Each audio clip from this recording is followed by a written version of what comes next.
परिवारवाद से बर्बाद हुआ श्रीलंका। 2 करोड़ लोगों पर राज कर रहे थे 5 लोग। एक परिवार ने डकारे 42,000 करोड़ रुपए। 2 करोड़ लोगों को मरने के लिए छोड़ दिया। नमस्कार, मैं हूं आपके साथ प्रेरणा शर्मा। स्वागत है आप सभी का थिंक टैंक पर।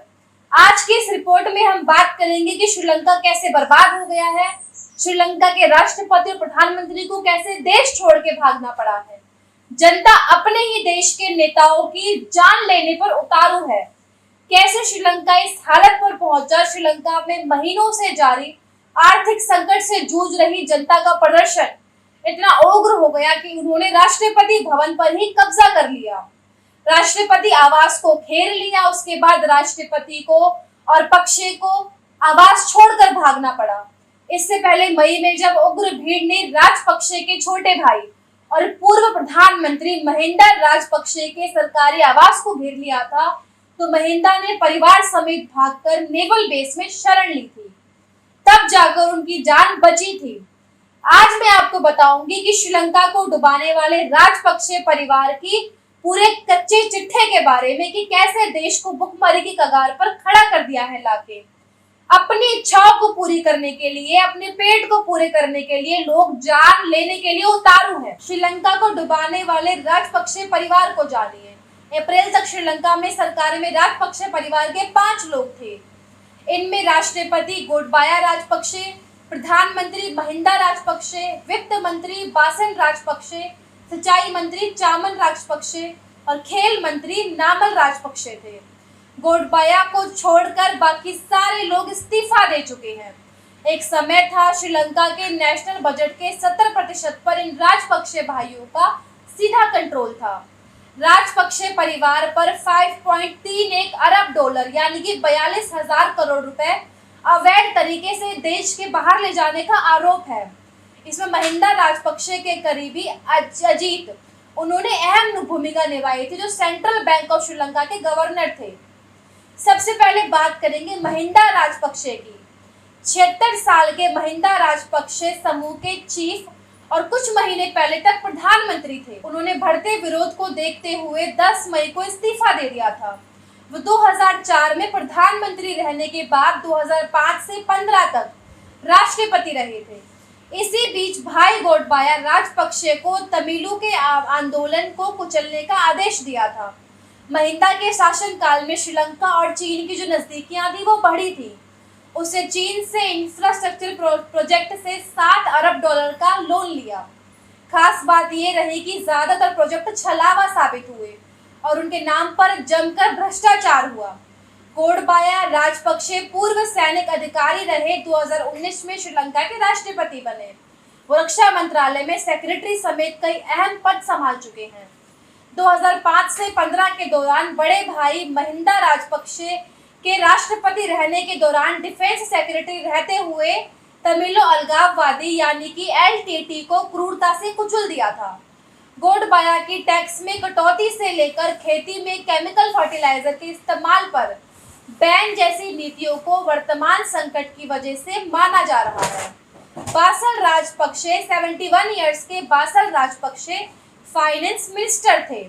श्रीलंका में सरकारी ठेकों में कमीशन लेने पर उन्हें मिस्टर 10% कहा जाता है।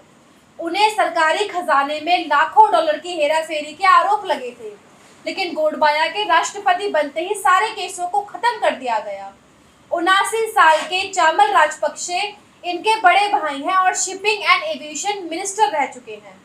अब तक वो सिंचाई विभाग को संभाल रहे थे। चामल दुनिया की पहली महिला प्रधानमंत्री सिरिमावो भंडार नायके के बॉडीगार्ड रह चुके हैं। नामल राजपक्षे 35 साल के जो हैं, वे महिंदा राजपक्षे के बड़े बेटे हैं। 2010 में महज 24 साल की उम्र में वह सांसद बने। अब तक वो खेल और युवा मंत्रालय संभाल रहे थे। उनके ऊपर मनी लॉन्ड्रिंग में शामिल होने के आरोप भी लगे हैं, जिससे नामल इनकार करते रहे हैं हमेशा से ही। चलिए अब जानते हैं उन मेन वजहों को, प्रमुख वजहों को, जिन्होंने श्रीलंका को दलदल में फंसाया। श्रीलंका 1941 से लेकर अब तक आर्थिक संकट से गुजर रहा है। वहां पर रोजमर्रा से जुड़ी चीजें भी नहीं मिल पा रही हैं लोगों को, या कई गुना महंगी मिल रही हैं। श्रीलंका का विदेशी मुद्रा भंडार लगभग खत्म ही हो चुका है, जिससे वो जो मेन चीजें हैं, जरूरी चीजें हैं, वो भी नहीं ले पाते हैं। देश में गेहूं, चीनी, दूध का पाउडर, सब्जियों से लेके दवाइयों तक की भी कमी है। पेट्रोल पंपों पर सेना तैनात कर दी गई है। देश में 13-13 घंटे की बिजली कटती है। देश का सार्वजनिक परिवहन ठप हो गया है क्योंकि बसों को चलाने के लिए डीजल ही नहीं है। कर्ज में डूबी हुई है श्रीलंका। पिछले एक दशक के दौरान श्रीलंका की सरकार ने जमकर कर्ज लिए, लेकिन इसका सही से इस्तेमाल करने की बजाय दुरुपयोग किया गया। 2010 के बाद से लगातार ही विदेशी कर्ज बढ़ता जा रहा है। श्रीलंका ने अपनी ज्यादातर कर्ज चीन, जापान और भारत जैसे देशों से लिए हैं। 18 से 19 तक श्रीलंका के प्रधानमंत्री रहे रानिल विक्रमसिंघे ने हम्बनटोटा पोर्ट पर चीन को 99 साल के लिए लीज कर दिया था। ऐसा चीन लोन के पेमेंट के बदले किया गया था। ऐसी नीतियों ने उसके पतन की शुरुआत कर दी। इसके अलावा उस पर world bank, Asian development bank जैसे ऑर्गेनाइजेशन का भी पैसा बकाया है। साथ ही साथ उसने इंटरनेशनल मार्केट से भी उधार लिया हुआ है।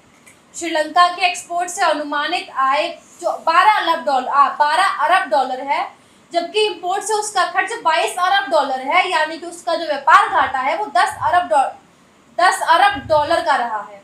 श्रीलंका जरूरत की चीजें जैसे कि दवाई, खाना, फ्यूल के लिए बुरी तरीके से इंपोर्ट पर निर्भर है। ऐसे में विदेशी मुद्रा की कमी पर ये जरूरी चीजें हैं, ये भी नहीं खरीद पा रहे हैं।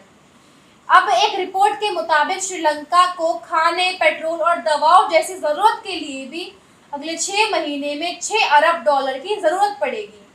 राजपक्षे का टैक्स में कटौती का फैसला जो है वो उल्टा ही पड़ गया है। 2019 में राष्ट्रपति गोटाबाया राजपक्षे ने टैक्स में कटौती का एक दाव खेला, लेकिन इसमें श्रीलंका की अर्थव्यवस्था को नुकसान पहुंचा।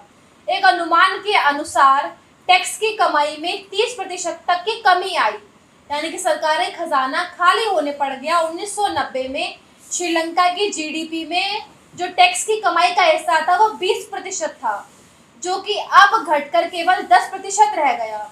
टैक्स की कटौती में राजपक्षे के फैसले से 2019 के मुकाबले 20 में टैक्स कलेक्शन में भारी गिरावट आई।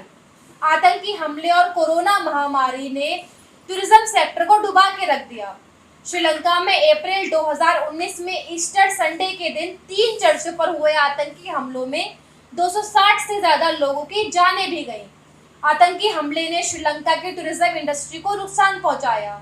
रही सही कसर इसके कुछ महीने बाद ही आई कोरोना महामारी ने निकाल दी।